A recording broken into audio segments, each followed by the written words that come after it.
warahmatullahi wabarakatuh. Perkenalkan, kami dari kelas 11 MIPA 3. Saya Rifa Amelia. Saya Sepnatul Ilmiah. Saya Faiza Ramadita. Saya Sela Fatrosita. Saya Reva Pramolidia. Saya Muhammad Muhammad. Dari saya Alana Rafita Triansyah. Nah, di sini kami dari kelompok 3 akan menjelaskan jenis koloid apa aja sih yang terdapat di es campur itu. Bentar-bentar, sebelum kalian simak videonya, jangan lupa like, komen, dan subscribe ya. Oke, kalau gitu ayo kita simak videonya. Bye-bye. Sebelum kita lanjut ke cara pembuatan es campur, kalian udah tahu belum apa itu koloid? Kalau belum tahu, ayo kita cari tahu bareng-bareng. Nah, koloid adalah jenis campuran heterogen yang terbentuk karena adanya dispersi suatu zat ke dalam zat lain yang dicampurkan. Makanya dalam sistem koloid itu terdapat fase terdispersi dan medium pendispersi. Dari sini udah tahu kan apa itu koloid? Kalau gitu, ayo kita lanjut ke jenis-jenis koloid. Jenis koloid yang pertama yaitu sol padat. Sol padat memiliki fase terdispersi padat dalam medium pendispersi yang padat juga. Sol padat ini terbentuk karena pengaruh tekanan dan suhu, sehingga bisa menghasilkan padatan yang kokoh dan keras. Contoh dari sol padat yaitu batuan rubi atau batuan permata. Yang kedua yaitu sol. Sol memiliki fase terdispersi padat dalam medium pendispersi cair. Jadi, bedanya sol dengan sol padat itu terletak di medium pendispersinya ya. Kalau sol padat, mediumnya padat, sedangkan sol, mediumnya cair. Contoh dari sistem koloid sol adalah cat tembok. Yang ketiga, ada aerosol padat. Aerosol padat memiliki fase terdispersi padat dalam medium pendispersi gas. Contoh dari aerosol padat yaitu asap kendaraan. Nah, yang keempat ada aerosol. Aerosol memiliki fase terdispersi berupa cairan dan medium pendispersinya berupa gas. Jadi, bedanya aerosol dengan aerosol padat terletak pada fase terdispersinya. Aerosol ini tidak bisa bertahan lama. Contoh dari aerosol adalah parfum. Lanjut yang kelima yaitu emulsi padat. Emulsi padat memiliki fase terdispersi berupa cairan dalam medium pendispersi padat. Contoh dari emulsi padat adalah agar-agar. Yang keenam ada emulsi. Pada emulsi, fase terdispersi dan medium pendispersinya sama, yaitu berupa cairan. Emulsi biasanya tersusun oleh cairan dengan kepolaran senyawa yang berbeda, sehingga tidak saling bercampur. Contoh dari emulsi adalah susu. Yang ketujuh yaitu buih padat. Buih padat memiliki fase terdispersi berupa gas dalam medium pendispersinya padatan. Contoh dari sistem koloid buih padat adalah spons. Yang terakhir yaitu buih. Buih memiliki fase terdispersi berupa gas dalam medium pendispersi cair.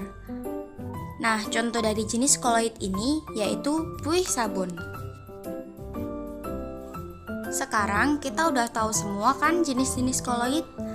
Kalau gitu, ayo kita lanjut ke cara pembuatan es campur. Pada pembuatan es campur, kita memerlukan bahan sebagai berikut.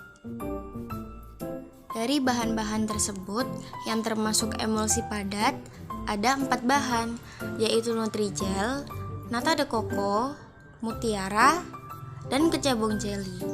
Kenapa bisa dinamakan emulsi padat? Karena mereka memiliki fase terdispersi berupa cairan dan medium pendispersinya padat.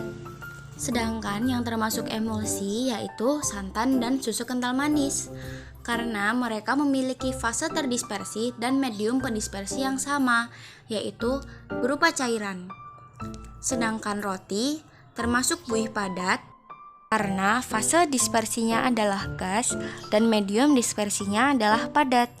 Sedangkan es krim termasuk buih karena fase dispersinya gas dan medium dispersinya cair. Sekarang, ayo kita lanjut ke cara pembuatan es campur. Pertama-tama, siapkan dulu bahan-bahan yang akan dibutuhkan. Lalu, masukkan es batu ke wadah yang sudah disediakan. Kemudian, masukkan buah-buahan seperti melon dan pepaya.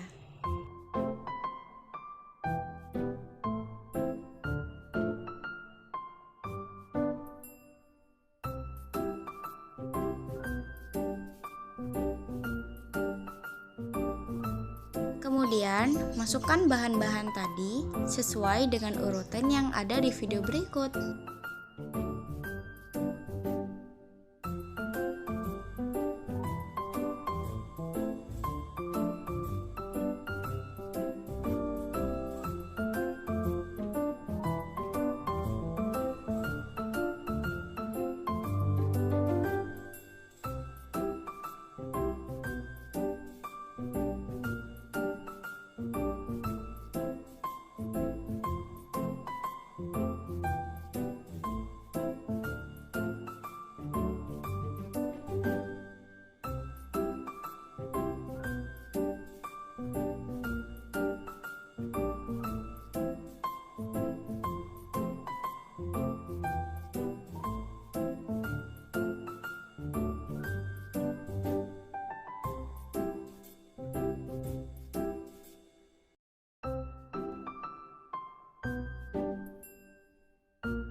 Nah, setelah semua bahan sudah dimasukkan ke wadah, es campur sudah siap dinikmati dan dihidangkan.